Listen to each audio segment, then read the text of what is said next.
మీ ఎలాంటి వ్యాపార ప్రకటనలకైనా వెంటనే మా ఛానల్ సంప్రదించండి. అందరికీ నమస్కారం. నేను శిరీష.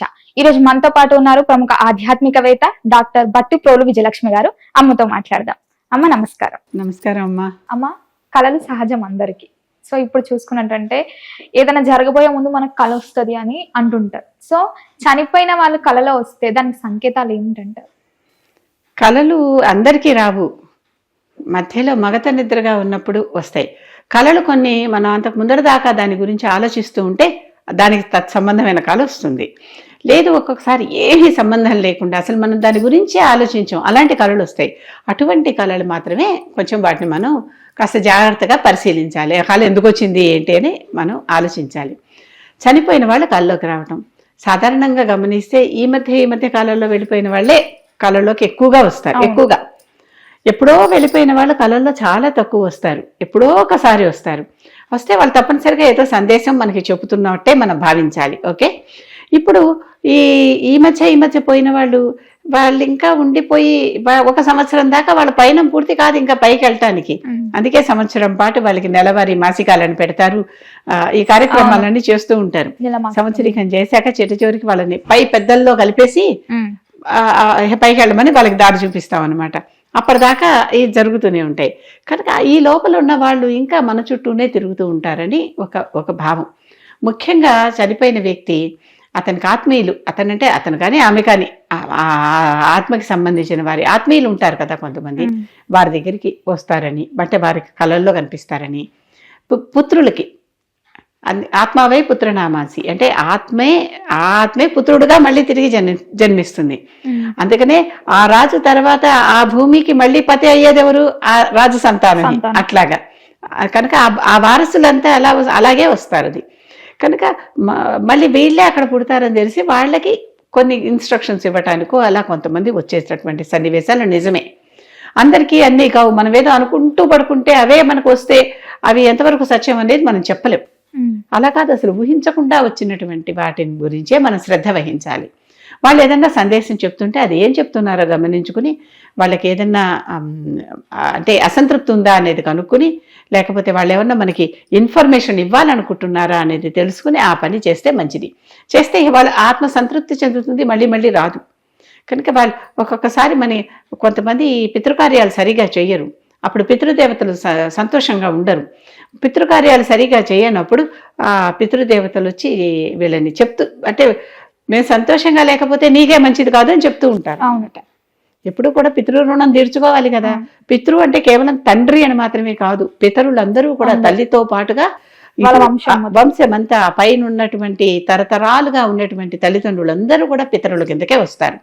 అందుకనే తప్పనిసరిగా మనిషి దేవతా పూజలు చేసి దైవరుణం ఎలా తీర్చుకుంటాడో, ఇలాంటివి శాస్త్రాలు, గ్రంథాలు, స్తోత్రాలు చదివి రాసిన ఋషి రుణం ఎలా తీర్చుకుంటాడో, పితృదేవతలకు కూడా ఈ పితృకార్యాలు చేసి పితృ రుణం కూడా తీర్చుకోవాలి, తప్పనిసరిగా తీర్చుకోవాలి.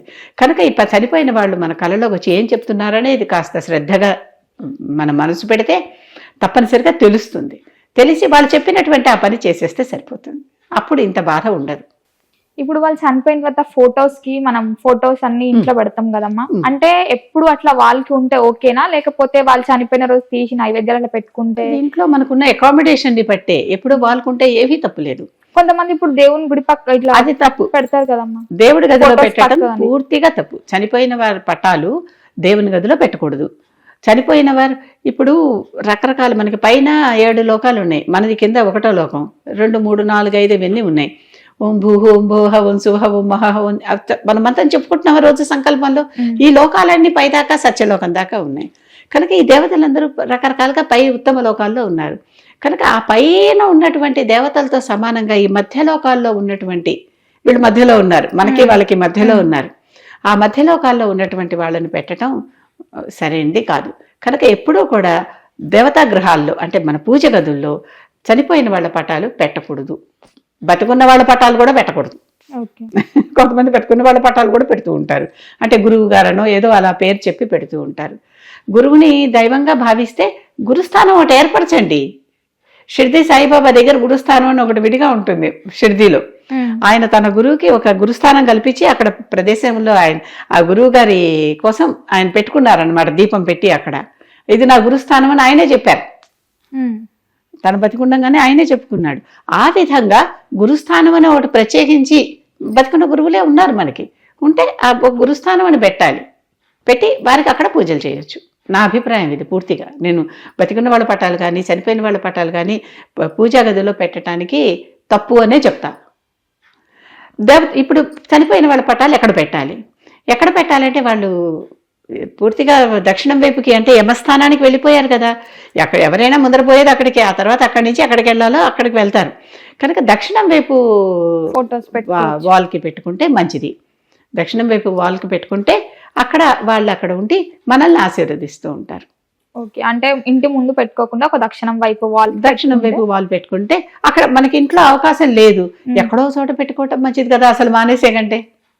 ఎందుకని? మన తరతరాలుగా మన హెరిటేజ్ మన పిల్లలకి ఎలా తెలుస్తుంది, వాళ్ళ పిల్లలకి ఎలా తెలుస్తుంది?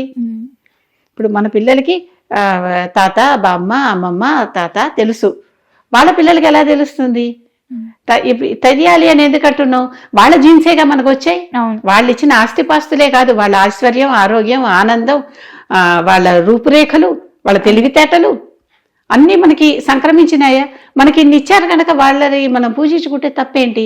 కనుక వాళ్ళకి కూడా మన ఇంట్లో ఒక స్థానం కల్పించవచ్చు, పితృదేవతా స్థానం పెట్టి అక్కడ కూడా చక్కగా పుష్పం పెట్టుకోవచ్చు, తప్పేమి లేదు. ఓకే అమ్మ, మొత్తం మీద ఈ చనిపోయిన వాళ్ళ కళలు కనిపిస్తే ఎలాంటి సందేహాలు ఉంటాయి, మరియు ఇంకా ఈ ఫొటోస్ వాళ్ళకి పెట్టుకోవచ్చా లేదా అని తెలియజేసినందుకు ధన్యవాదాలు.